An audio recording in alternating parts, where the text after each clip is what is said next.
Today we're covering a topic, Adam, that you and I have been discussing a lot. I'm going to reference a couple of our podcasts and Mhm. just discussions we have, not for recording purposes, about the pressures that farmers are facing. You write about this a lot on your Substack, Mhm. Farming Full Time, and I write about it quite a bit on Raw Milk Mama. And we're just going to have a discussion about it today, and people can chime in with questions and get a feel for things. But hey, I'm so glad we're doing this, Adam, and it's so good to see you upright and smiling and all the things. Yeah, made it through the bleak midwinter, I guess you could say. Yes, but Yeah. hopefully we're on the tail end of winter now for I both. hope so. They're talking snow again this weekend, but we need moisture, so I won't complain too much. Yeah. We're And pretty dry. you're up in Minnesota, right? Correct. Well, I'm in North Dakota right now, but we farm in Minnesota, just across the river. Okay. So the snow is in Minnesota, probably North Dakota also. It's here too. Yeah, we had 6 inches over the weekend, and it's just about melted, but just in time for some more. But we haven't had any all winter. It's black dirt blowing in the ditches, and kind of makes the guys sick to drive around and see all that. Well, and that is a fine segue into our topic, which is all about the pressures that farmers are facing, especially right now. And it's everything, Adam, from land use to the funding freezes that we're seeing, and something you talk about quite a bit, which is the mental health challenges that so many farmers are facing right now. Yeah, So, probably everyone. yeah, a lot of people, right? It's not limited to farmers, but they Yeah, have a slightly larger impact on our food security. of So course. it affects, when farmers are going through this kind of thing, it affects so many people, I think. Right, right. Yeah, Yeah. not to minimize anyone's. It's just, I think also farmers, we don't talk about it enough with farmers, right? And you can speak to that a little bit. Yeah, we don't talk about it at all. If you talk about mental health or if you're struggling or anything, you're weak.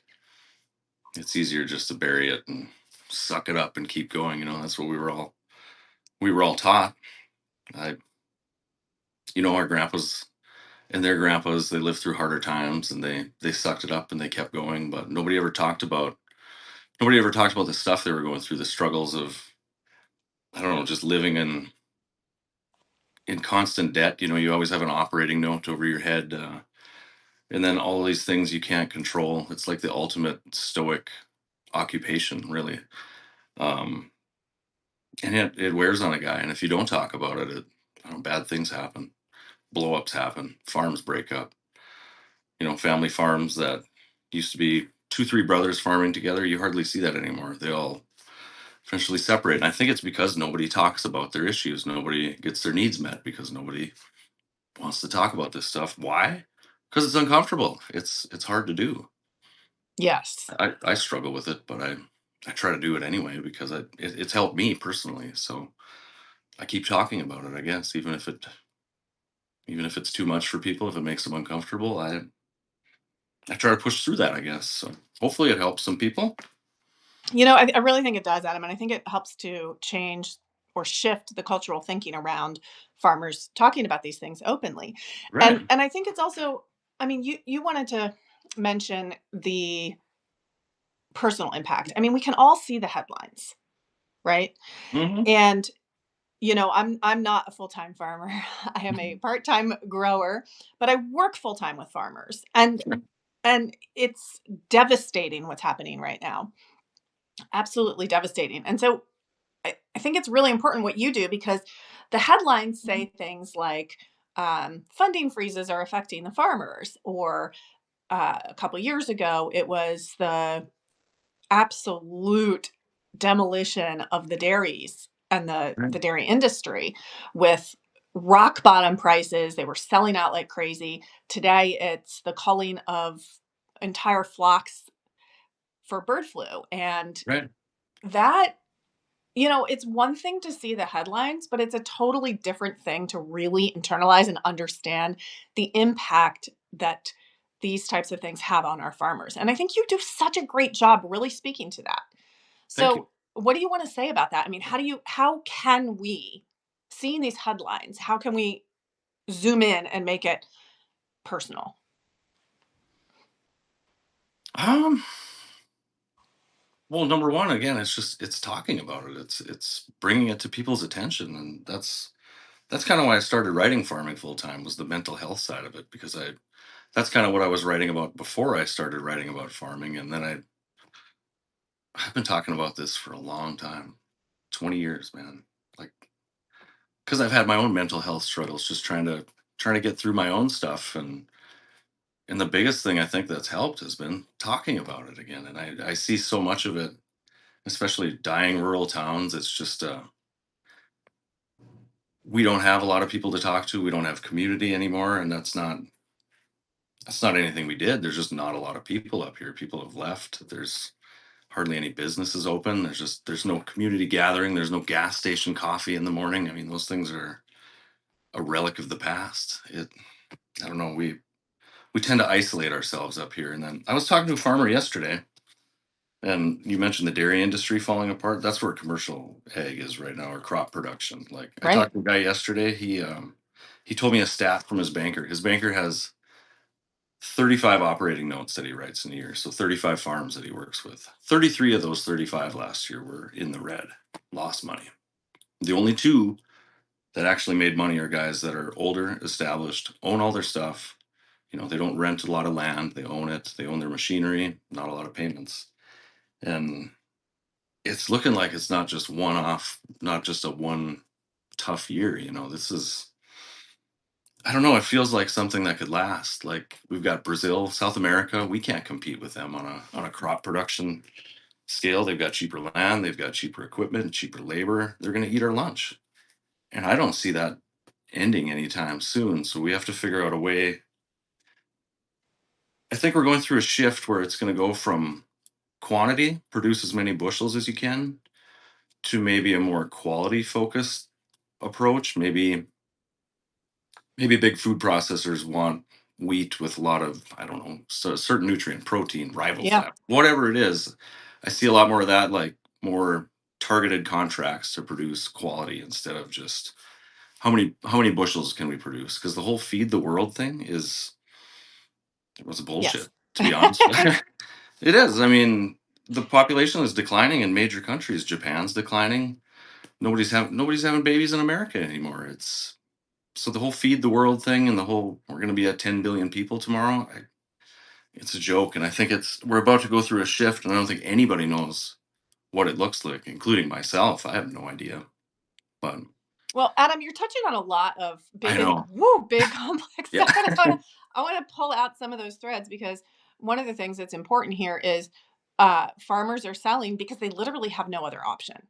Right. So Yeah. they're selling out, like you were saying, of the 35 farmers that you used in that illustration, 33 of them are in the red.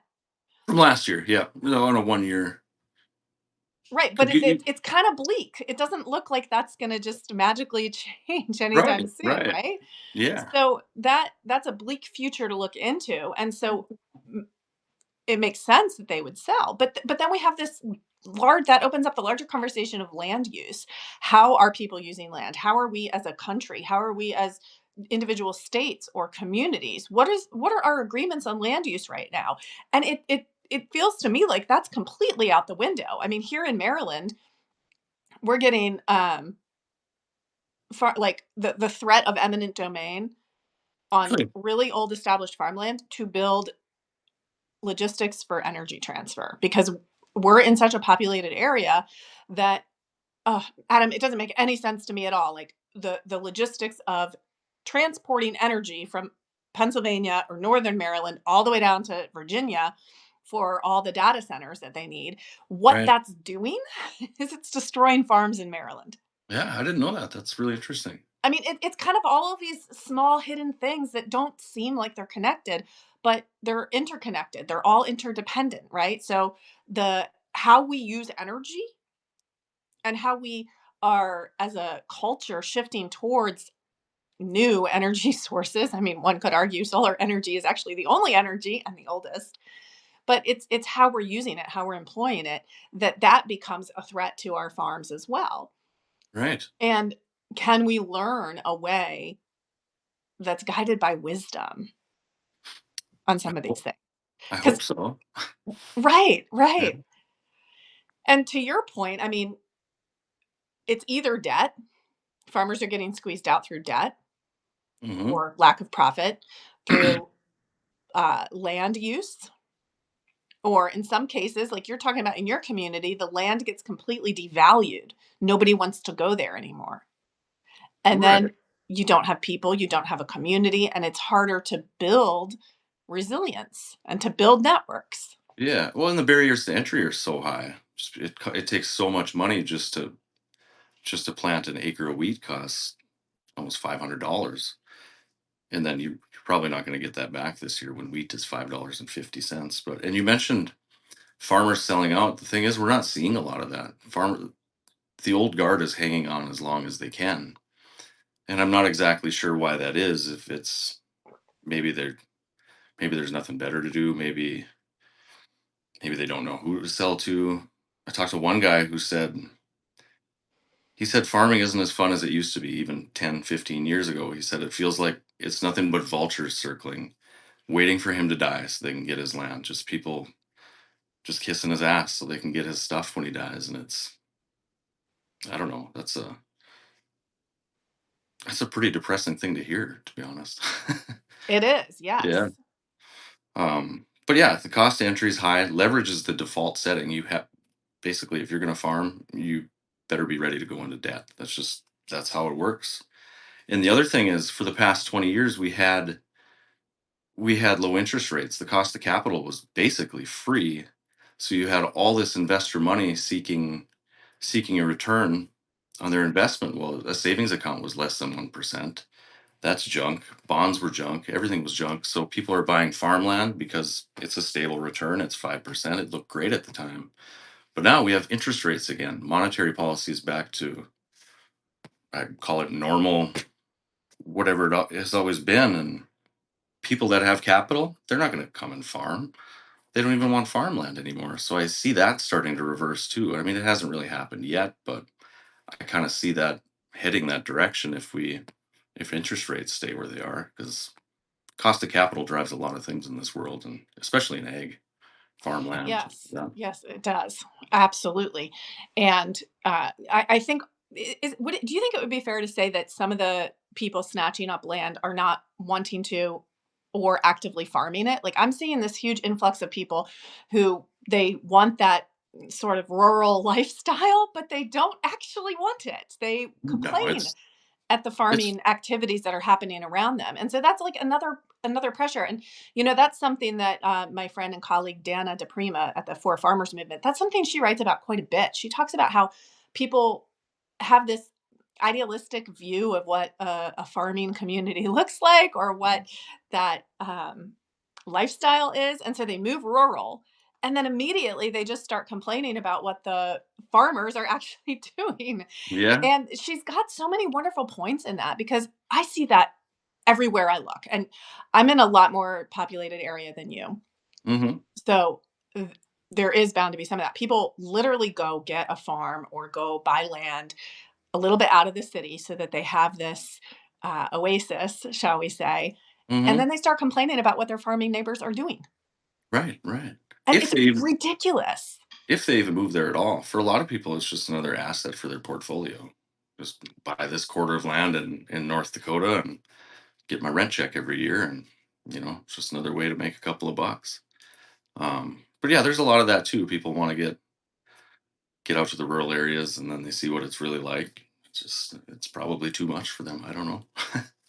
Yeah, and Adam, I want to touch on a couple of things, because this really, like, I'm having so many thoughts that are jumbling together right now. I'm having trouble getting them out, but this really goes back to a much larger cultural conversation about our use of land.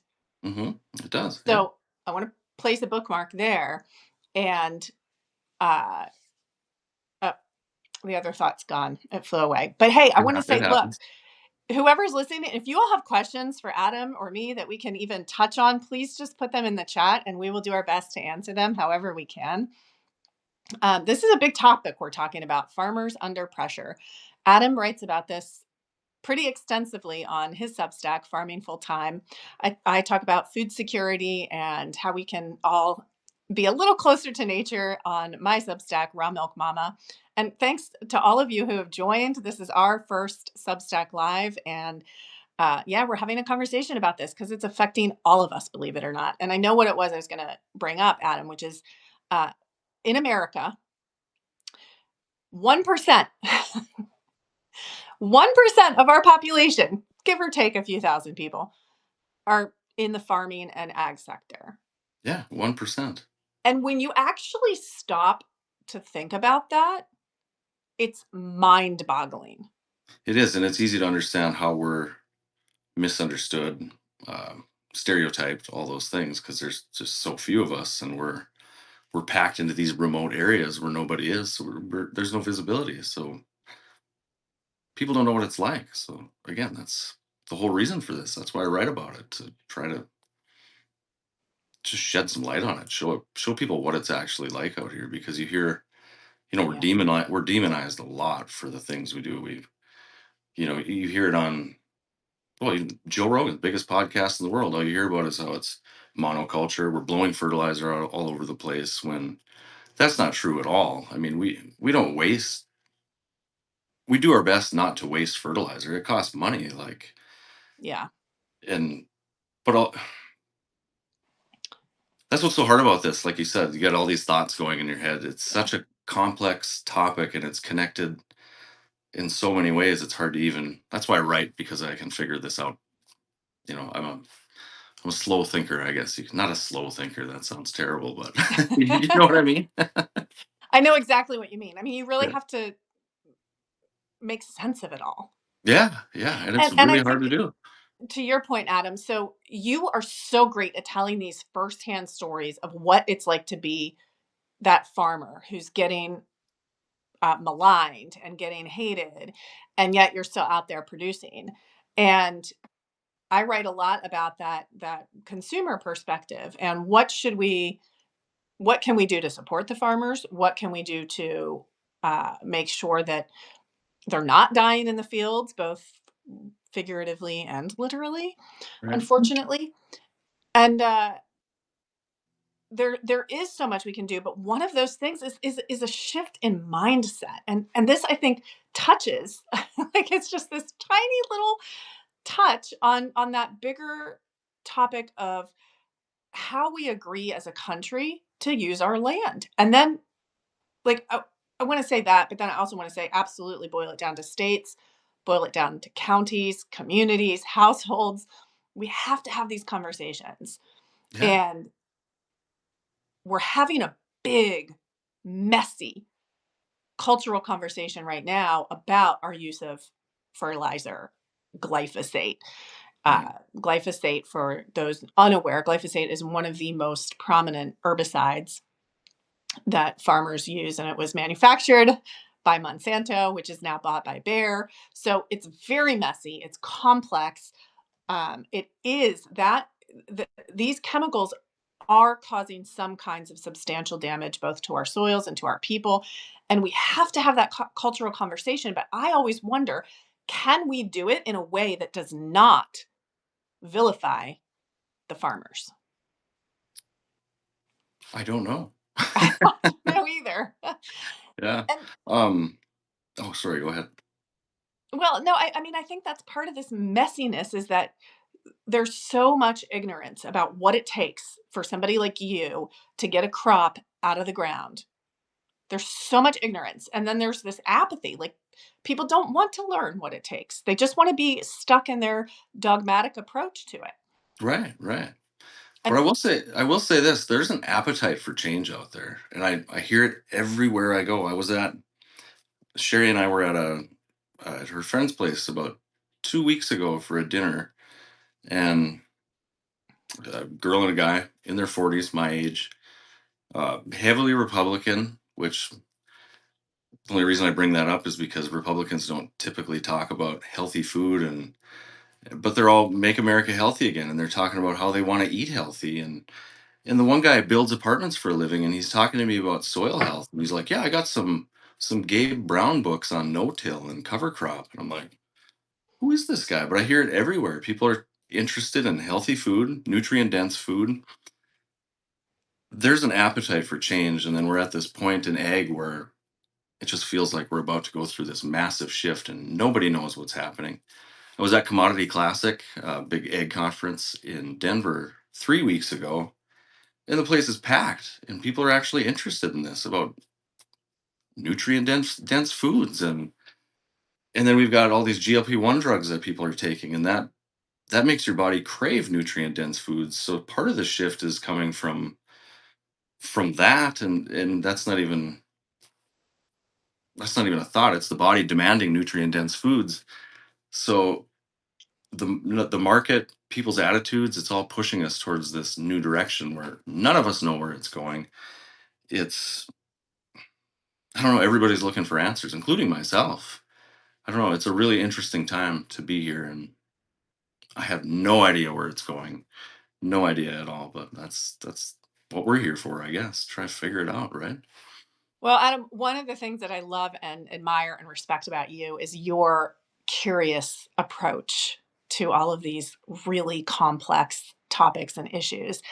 And I love to hear you talking about that side of it too, because, we could stay in that, oh, I don't know what's going to happen. The uncertainty is killing me. The debt is overwhelming. The pressures are awful.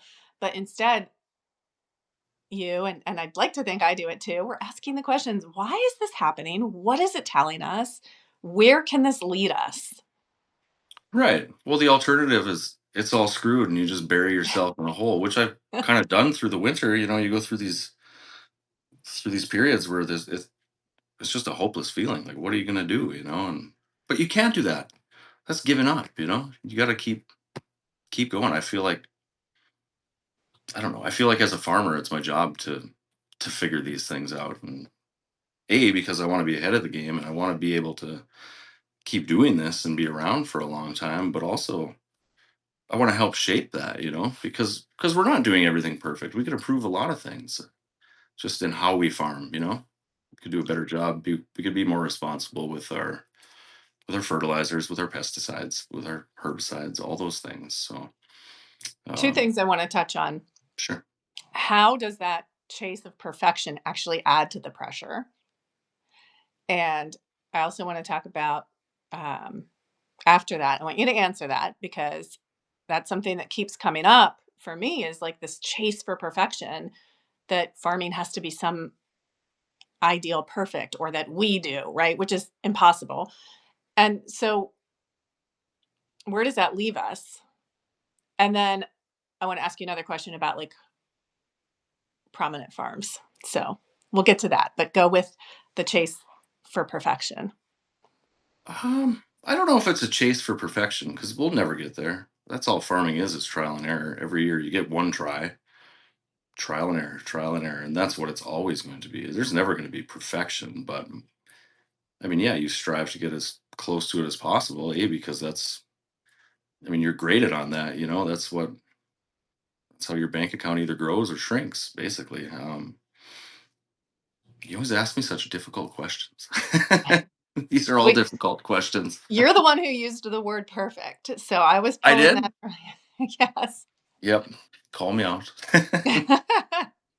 But um, again, I mean, you're approaching this with curiosity and yeah. introspection, and that's something I really admire. Thank you. Yeah. I lost my train of thought. Well, I think Thomas Jefferson might actually have the answer because he called it pursuit of happiness. It's Right. like, you know what? Maybe we're not all going to be happy. There's no like landing pad for happy, right? And so maybe just in farming, there's no landing pad for perfect. I mean, I'll tell you a quick story. A couple of years ago, I wanted so badly to get my garlic planted on time, which is October here. Yeah. And so I just had all of these guilt feelings and like shame feelings and like, Liz, why didn't you get your garlic planted on time? And then it was a friend of mine who teaches, she teaches permaculture, Nikki Schauder at permaculturegardens.org. She's an incredible resource. She had sent out an email, to her people, and it was like, well, um, it was something like, I think it was the Ruth Stout quote that if your garden is messy this time of year, that's exactly how it should be. And I was like, oh, phew, thank goodness, because my garden is a disaster. And then, and then it was something else about planting garlic. It's not too late. And I was like, huh. And now, mind you, it was mid December. Hmm. And I just decided I'm just going to do it and see what happens. And that's to your point. Like, that's the kind of gardener I am. Do it and see what happens. Now, that's not to say that I don't read the books and I don't take the courses. I do all of that learning, but sometimes life gets ahead of me and I don't execute when I want. And so, you know what, Adam? I went out there and I dug up the little spots for the garlic and I planted my garlic. And what do you know? I had garlic in the spring Yeah. and I planted it in December. So that I think you're so right. I mean, yes, we always strive for that more, how to say it, more natural, closer to nature Hmm. form of gardening. And we strive for that community and connection. And then at the end of the day, put the seeds in the ground and see what happens. See what Plant the happens. tree Yeah. and see if it grows. Yeah. Because that's that's all we've got. And nature has her own way of doing things. Hmm. That's all this is trial and error. It's gotten to where we've all gotten so used, from a big farm standpoint or a commercial farm standpoint, we've all gotten so used to doing the exact same thing every year. Like, we think we found what's worked. We think we found perfect, but we haven't. So when you're guys like us who are willing to try new things and see what happens, you're kind of the outcast. You're the weird guy. Like, what the hell are those guys up to now? And then small towns, you know how they are. Everybody talks about everybody. Everybody knows about everybody. And it's like, so to do that, to see what happens, it's a risk for people. It's a social risk. It's scary to do it. So that's why it feels like we've been stuck for so long, and now we're all standing on the edge of the cliff, and all we're doing is arguing about the view. Like, when what we really need to do is just move forward and try some stuff and see what happens, right? Like move forward, jump off that cliff. Yeah, probably not the best analogy there. I'm like a 10 feet away from the edge Yeah. kind of person. Well, maybe, yeah, but it is. It's taking a leap of faith. You try stuff. That's what farming has always been. Trying to figure it out. I went to a thing last week, a Sugar Beet Institute meeting, and there was a panel of four guys, and they had a combined age of about 260. They were all in their late 80s. But man, it was Wow. so interesting to listen to those guys talk. Two of them have been farming sugar beets for 100 years. Their families have. And just to see or to hear about the change that those guys have witnessed. I mean, most sugar beet farmers today, the young ones probably don't even know what a monogerm sugar beet is. They used to plant them by weight. They would plant 7 pounds per acre, and one seed of sugar beets would grow seven different sugar beets. So you had to go out there on your hands and knees and thin out those extra six or seven beets or whatever. You pick the best one and leave that. I mean, it used to be so much more labor intensive, so much more challenging.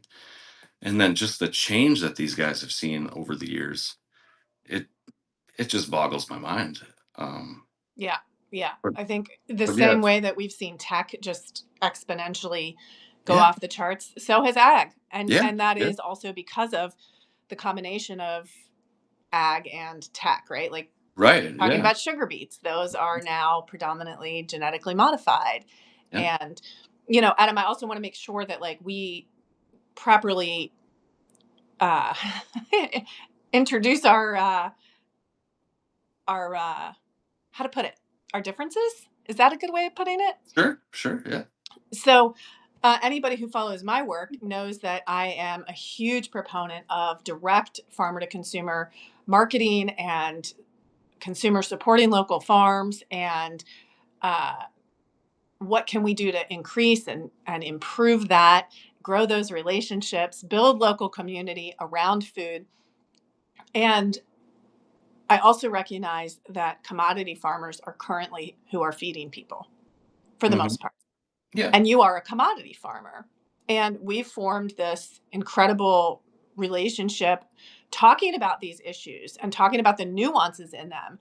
And I think both of us have gained an understanding and a depth from each other that, like, I Oh, big really time. admire and respect. Yeah. And it really helps, and you've helped me be able to articulate more clearly, more nuanced some of those challenges that the commodity farmers are facing. That the commodity farmers have almost become like the social scapegoat, Yeah. right? Let's blame everything on them. And we see that so much on the East Coast here, where the chicken farmers of the Delmarva Peninsula blame them for all of the bay Sure. contamination, all of Hmm. it. So in some ways, and then you're over there saying, but yes, we do need to look at other ways of producing food. We do need to look at ways to improve and not use as many chemicals. So anyway, that's a brief explanation of where we're the same and where we've come at this conversation from different angles. I don't even want to say differences, because I think underlying philosophies, we have so much in common, and underlying compassion and humanity, we're on the same page. It's just that we've Yeah. approached the agriculture conversation from different angles. And now we're looking at those nuances and the different facets, and how that how those different angles contribute to each other. Right. And you're right. We're a lot more alike, not just me and you, but you know, we're all a lot more alike than we think we are. But we all need somebody to, I don't want to say somebody to blame, but we all need a cause. We need to attribute a cause to something. So why not pick a farmer? I don't know why this is maybe a bit off topic, but I just was thinking about how soil health is connected to quality food. There's a guy I follow named Kelly Garrett out of Iowa. He's a cattle farmer, big corn farmer, and he direct to consumer. He sells beef online, glcbeef.com, some of the best stuff you'll ever have. And he noticed once he started changing his farming practices, he started using less nitrogen, less Mm, phosphorus, and his soil, he monitors his soil health. There's different tests you can do to monitor that. And when his soil health improved, he said the beef got tremendously better. And I can vouch for that. I got a care package from my buddy at Sound Agriculture. He sent me a couple of Denver fillets and amazing beef, like amazing. So soil health is tied to it, and I do think we have been harming the soil for a long time. But there are ways. There are ways to do it better. I mean, he grows 6,000 acres. He's a huge operator, but he's found a way to do it better, and it shows. He feeds. His corn goes to ethanol, and then he takes back the byproducts of it and feeds it to his cattle to finish them. And just in 2 years of better soil, his beef got that much better. So there's a huge link there that many of us are missing. And there's ways to do it better without losing yield, without yeah. harming your checkbook. There are ways. It's hard for guys to take that leap and do something different again for all the reasons I mentioned earlier. It's different. Yeah. Yeah. Well, and I would say to that a couple of things. Number one, stay curious, Yeah, right? absolutely. Stay Yeah. curious. And number two, like, I cannot emphasize this enough for the consumer side of things, and which is 99% of Americans, right? Not Right. touching agriculture. That a farmer, a commodity farm, like you're talking about, like you are, like your friend is, as long as that farm is still in production, is still a farm, it can change. But Absolutely. once it gets paved over, that's it. Yeah. Yeah. And so part Absolutely. of the urgency that I feel is, how can we make sure to support all of our farmers, even our commodity farmers, right now, so that Right. those farms and that land and that soil does not become pavement, strip malls, developments, data centers, or logistics for Yeah. energy. I think energy is a euphemism now, right? I mean, what does it actually mean anymore? It's kind of a euphemism that we use to do things that are not in harmony with nature at all. Hmm. Yeah, that's an interesting take. I hadn't thought about it that way. We don't like, it seems like that whole, when I was growing up in the 80s, there was a conversation, cultural conversation around conservation. It was a Sure. part of my life. I know what it was. I don't hear very much about that anymore. We're not talking about conserving. We're talking about using more energy. Don't worry about your energy footprint. Just turn it solar, just Right. turn it electric. And I think that that piece, conservation, is missing from that larger, which is also a piece of the farming conversation. Anyway, I don't want to go down that tangent just yet. I think it's also really important to touch on one thing because we remember what we see a lot of. Hmm. And I want to touch on this, Adam, and I know you'll understand and empathize with it. So in our country, we have a few images of farming. We might even have uh, a few farms and even a few small farms that seemingly represent a larger conversation. And so it's too easy to look to a few examples and say, oh, look, but it's working, without digging into the nuances and understanding that for every one small farm that seems to be working, there's hundreds that aren't. Yeah. And the more that we can actually culturally, financially support the local farms, the ones that are kind of the underdogs, right? Think of it as Yeah. supporting the underdog, Right. rooting for the David and the David and Goliath. The more we can see a burgeoning resilience everywhere, Yeah. that we it's really not, it's not appropriate to use one or two or even three or even 10 examples of farms that seem to be getting it right, that seem to be making it, the ends meet, no debt. We just it's not, it doesn't work to put that on the rest of them and say, oh, we'll just do it this way, or this one's working, why isn't yours? Because there's so many more nuances about everything that we've talked about. So anyway, I want your comments on that. um, and then want to make sure we can take some questions. Yeah. Well, the hardest thing about it is every area, every acre is unique. So there's no universal. There is no such thing as universal in ag. Not at all. And that's what makes it so difficult. And how do we support farmers through that? I mean, historically we've done it through policy. I mean, whether we like the policy or not, the way it's been, but now we can't even decide on that. And who knows if we're going to get a farm bill? Who knows if we're still going to have a sugar program next year? None of these things that have been sacred for so long. I mean, we just lost the Department of Education, for God's sakes. You think your farm bill is safe? You think your crop insurance is safe? We don't know what's going to happen. I mean, there's so much uncertainty right now, and that just adds to the anxiety of it, the pressure. You can feel it wherever you go. As people are just anxious, they don't know what's going to happen. Like I said, the commodity classic was packed. People are searching for answers. Like, where do we go from here? Nobody knows, and that again, it all goes back to the mental health part of it. It's pressure. It wears on people, and then now I just feel like I'm going in circles because it's such a big topic. How do you tackle all of it? I don't Yeah, know if I well, answered your question, but you started with every acre is different.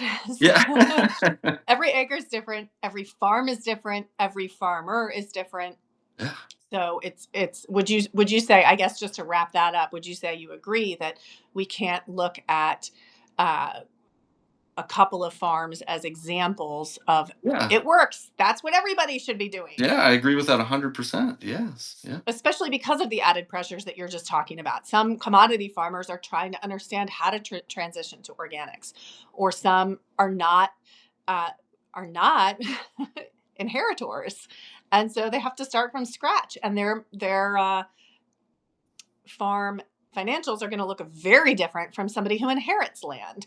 And there's all kinds of networks and community support built in that make one farm more resilient than another farm. And so I guess my whole point in that is that I really, really want to encourage people to get curious about their local farms. And while so many farms are worthy of support, like your friend who's growing the beef and transitioned, is there a way to find those worthy of support close to home so that we're also not reliant on the logistics of styrofoam boxes and long distance transportation and tons of freezer space, right?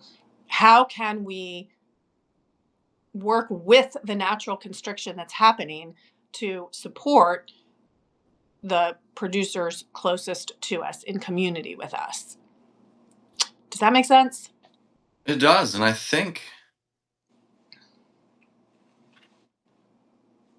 I don't know if it's anything specific that we'll do, but I think the market is going to drive that, and I think that ties into demographics. Like, we've got an old, aging farming population who's holding on to the status quo as hard as they can, and there's a younger generation who wants to do things differently.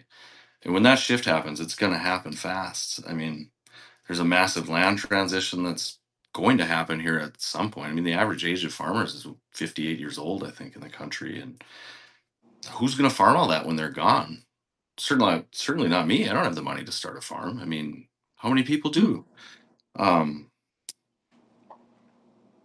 but yeah, this there's an appetite for it, and the market is going to drive it. Young people are going to drive it. Like, when Sherry's friends are talking about cover crops and maha grain, and millennials, Gen X, they're talking about soil health, real food, food sovereignty. People, it's going to be market driven, and it's going to happen whether people like it or not. I don't know how much we can actually influence it, like on a personal level, just like you and I talking. I don't know. I think there's bigger things at play. Hmm.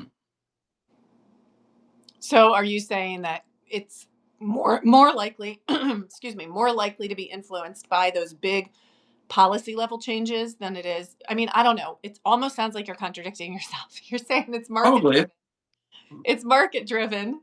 Um, and at the same time, and I agree, and at the same time, it's something bigger than that. And I agree. I mean, I think that's part of the conundrum of like why nobody can actually put their finger on it. And you know what, Adam? Like, I also want to just take a moment and say, you can do all the research you want. You can read all the agricultural economists you want, and you're going to get so many different perspectives on this. And so, like you're saying, it's trial and error. There's so Yeah. much of this that's trial and error, and I cannot even begin to tell you how many of those experts, the agricultural economists, and the university people, they tell me they're 60 something and retired, and they're like, I should have done what you're doing. This is complete Right. BS. The agricultural economists. Yeah, they tell me that. I mean, I cannot even tell you how many times I've heard that. And of course, they can't say that publicly, but like privately, they say the things that I've done, like innovating some of the ways that people get food and connecting people to local farms. And I'm sure like some of the things that you're witnessing and you're doing, like sometimes you just got to throw the academics out and start with the land and start with that trial and error. So Mhm. all of that to say, yeah, you're right. This is so complex. It is both market driven and policy driven. It's not one or the other, right? No, it's not. You're right. I probably am contradicting myself. I'm not here to claim that I'm an expert on anything. I'm just a farmer trying to figure all this out, but you're right, and that's part of the problem too. Is that, yeah, they'll say that to you privately, but nobody will say it publicly, and too many people are afraid to speak up and go against the grain and maybe look different. God forbid. And need more people to do that. That will drive the change. But I guess what I was saying is it's a demographic thing. It's a big it's a bigger driver than we can influence. See, so complicated. It is, but Yeah. staying curious. Yeah. I Stay mean, it all comes curious. down to Yeah. staying curious. Mm-hmm. Yeah. And I want to use the word resilience. And I know that word is used a lot these days. Mm-hmm. And I think it's still such an appropriate word, especially when we're talking about agriculture and growing and the inputs, because resilience ultimately and ecological resilience is about an entire system's ability to adapt to challenge and change. Right. It's so easy, and I know I go here all the time, Adam, and you can tell me if this is the same for you or not, but it's so easy for me to go in and see that the networks that once supported our personal resilience, our community resilience, are spread so thin right now that it almost feels like we are going to have some type of I don't know, collapse is also overused, but some type of Yeah. collapse. But then on the other hand, I look at nature, and nature, one way or another, is always, always resilient. Yeah. And it's hard to hold these two competing ideas at the same time, right? I mean, do you struggle with that also? Yeah. Yeah. All the time. It's hard for anybody to hold two opposing ideas in their head at the same time. But I mean, that's what I always try to do. Like, if I have an opinion on something, I look for the other side of it because I want to prove myself wrong. I don't want to prove myself wrong, but I just want to make sure I'm not just another sounding board saying this is the way it is, because I don't know. Yeah. I I don't know. Like, I'm just curious. I'm trying to figure it out. Just like I feel like more people, I don't want to say should do. I'm not going to tell people what they should do, but it would sure be nice if there was more curiosity, if there was more people willing to speak up and say, you know what, I don't know. Yeah. That's okay. That's it's Yeah. not going to kill you to not know. But that's what farming has always been, is learning, a curiosity. Like, how can we do this better? What could we do differently? That's what Or that's what farming is to me. what made that happen? Like, I Yeah, or could why say did that this about, happen? Yeah. why did my garlic do so well when I planted it in December? Like, Yeah, why? you wouldn't believe how many times I drove around with the old boss 20 years ago, and we'd drive by something like, "Oh, I wonder what the hell happened there," and then we just forget about it and never learn from it, and I don't know if that's a generational mentality or what that is, or if I'm just a weird guy that craves to know why things happen. I don't know what it is, but yeah, it sure makes it interesting, I guess. So It does make it interesting, doesn't yeah. it? Yeah. Hmm. Well, I want you to know that I once again planted my garlic in December, Yeah, and I have beautiful green garlic coming up. right So on. once Yeah. again, it worked. Um, and yeah, I don't know what to make of that. But anyway, Adam, my battery is about to die. So Oh, okay. we Don't can worry. wrap this up. Yeah. We have lots of people on. Thank you all for joining. Thanks for listening to our thoughts on farmers under pressure and why this matters, why it matters right now, right, Adam? Yeah. And if anybody has any quick questions, we'd be happy to answer them or tackle them, whatever that looks like. But you know what? It's really good to see this community here on Substack and to have people, so many people interested in these topics. It is. And that's how you and I met, was because Yeah. I was trying to get them to put an agriculture category on Substack. And it's like, we're 1%. They even ignore that. They still haven't done it. But it's crazy. It's like every week I find a new ag writer on here. So there is a ton of us out here Yeah. doing this. And it should be a lot easier to discover us because this is a major topic. There's a lot of interest in it. Huge. It's like And they're it's missing the boat 1% on of this one. people in ag, so to speak, but it's 100% of people Affects everybody. dependent on ag. Everybody. Everybody. It's the letter A. It should be the first topic on, or the first. Sorry, I'm getting all worked up about the substance No, categories again. absolutely. I completely agree. We have to have these conversations. We have to understand. We have to get curious. And I know there's a lot of people with me. Helen Freeman, she's frustrated about this too. There's a ton of people Mm-hmm. but yeah, we need a platform, a voice. And this is what's going to do it, though, talking about it and bringing people out, having a conversation. This is what's going to drive that. So Absolutely. And yeah, yeah, Helen was just, I just had her on the podcast, the I Nourishing saw that. I Living haven't watched podcast. it yet. Yeah. Yeah. And she's of course a UK farmer. Right. And her Substack is Me, My Pigs, and I, right? Did I get Mhm. that right? Yes. And Yep. she's talking about the exact same thing. Like, we are an echo of each other because she talks about food security over there. I Yeah. talk about food security over here. Adam, you're talking about it in your own way with telling these incredible and rich stories of what it's like to be that farmer, to watch your community dwindle. Yeah. And we're all talking about the same thing, which is our food security, our communities, our culture.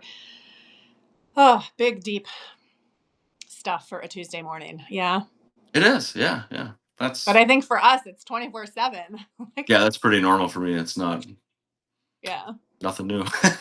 Yeah. Yeah. And I would say just my closing thoughts are for people to stay curious, ask questions about your food, ask questions about the agriculture that's happening around Mhm. you, and make that as small or as large as you want. Like, really get curious about it and get curious about why certain topics are pushed over other topics, or why certain farms or farming types are promoted over others. Like, just get really curious. And then for me, that curiosity always leads to history and policy. So I do Sure. talk about that quite a bit on my Substack.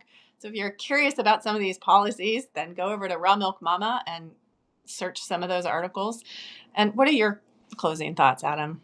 I'm with you. Stay curious, learn about it. I mean, it feels like a whole industry forgot about the humans that are growing the food for other humans. And it's a human business, and be curious about it. Don't just demonize something you don't understand. Learn about it.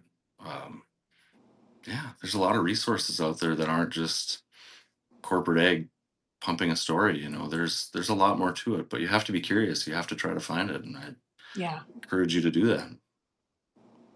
wonderful. All right. Well, we'll do this again soon. And Yeah, thanks again to everyone who tuned in. And I will sign off here before I get cut off. all right. Well, thanks so much. So good to see you, Adam. Yeah, you too. Take care. Okay. Bye bye.